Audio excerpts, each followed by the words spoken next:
I didn't leave my office for 3 days after being hired. The director did not pay me any mind in this regard, and instead came to me for onboarding. Each time he appeared before me, I swear the floor and walls bent around him at more and more ominous angles. I still struggle to describe him in particular. On the first day, in a blindingly pale office that erased weather and color alike, the director stalked towards me with only a few pages. The pages crawled with skin and nails, the stench of burnt hair. The words written in dark, clotted blood. Focus, Michael. I closed my eyes, in hopes this was a trigger to release me, yet still they opened. The pages were normal. Just typeface on white paper. Warm, still, from hell. Before you, we lost rule writers daily. In some parts, this was due to their ineptitude in discerning rules. In others, they required firing. We believe that, since you survived rule breaching the winery, you may be more mentally suited for this than others. I was given access to subjects for each object. I was forbidden from interacting with them directly. The prompts they received were not to be written by me, but my computer would write them after I input test parameters. I was not to see the prompts themselves. We have more knowledge on some objects than others do to your predecessors. However, since they have all been ill-suited in one manner or another, we would like you to do this again blind. The steel cover on the large viewing window retreated. The containment room was odd. It was encased in white velvet, a personal mockery of me, whose skin has forgotten how to heal. This room was identical to the one I saw my brother burn in. Except, instead of Alexandria's last book, the central pillar had an indigo microphone resting obliviously on a cushion. It looked ordinary, with a button about a centimeter from the grill.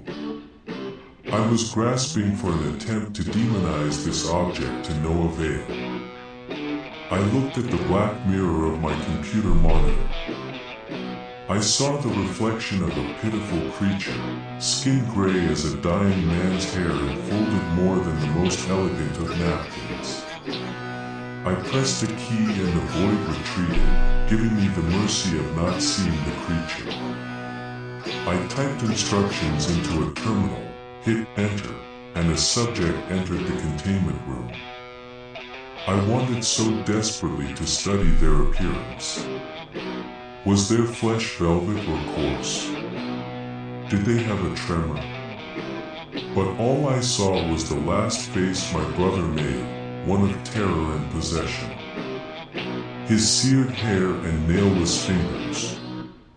Good. Remember, the subject is a willing participant and will follow your instructions. Pay special mind to denote rule breaches as RB as outlined.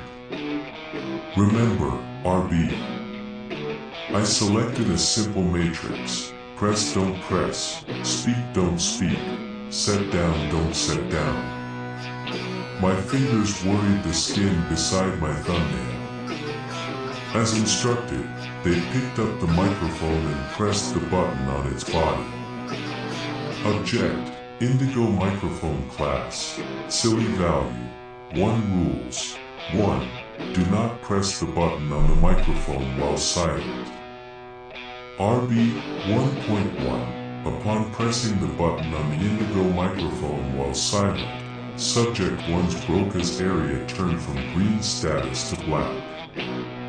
When asked to speak, they were, predictably, unable to. Their desperation was palpable. Eyes pinned, breaths sharp, panicked. Subject 2 was asked to speak into the microphone without pressing the button. Nothing happened. They were then asked to sing a lullaby before and while pressing the button, ignorant to the harm that befell subject 1. Nervous system intact. 2. After pressing the button, speaking into the microphone amplifies the receiving voice regardless of the presence of speakers. The rule writer's office is completely soundproof. However, all containment rooms contain a microphone whose speaker in the rule writer's office has a controllable volume and decibel counter. Prior to pressing the button, subject 2's voice was 50 dB. Afterwards, their voice was 60 dB. The rule writer turned his speaker off and requested subject 2 to speak again. Their voice was still 60 dB. The indigo microphone was not connected to any speakers and has no cords to do so. After turning the decibel counter off and adorning headphones playing music, the rule writer noted his music becoming silent and still hearing subject 2's voice at roughly 60 dB. 3. The user must say "good night" before setting the microphone down. RB 3.1. Subject 2 placed the indigo microphone on its cushion delicately after use. Glass's camera showed the indigo microphone displaying yellow sparkles, akin to the night sky, before subject 2's throat swelled shut. Their anxiety was oozing out of their nose and eyes. Subject 2 struggled on the floor, their eyes turning red and face like a bruised fruit, until their SpO2 dropped to 40. Somehow, they were still conscious and writhing. Whole body nervous system status was red. At 30, subject 2's Broca's area recovered partially, language returned like a stutter through bruised wire. It was as though their brain itself was afraid of speaking. They were no longer squirming, and their heartbeat and SpO2 were returning to elevated but stable conditions. Subject 3 was instructed to follow the rules above, and was able to leave containment unharmed. As I watched Subject 3 anticlimactically walk out of containment, I fell to my knees and shed tears from my bruised eyes. I pulled at the skin on my hands, knowing it would not rebound. A nervous tic I shared with my brother. The director appeared. The air was sucked out of my trembling lungs as I stood to meet his gaze. The previous rule writer never found Rule 3. We can now offer this object for use, which would likely be for presentation purposes. Your report will be adopted. Adopted meant it would be used. Used meant someone would hold it. Mucus ran down my lips, sinking in the crevices and folds, mixing with my salty tears. You will get used to it.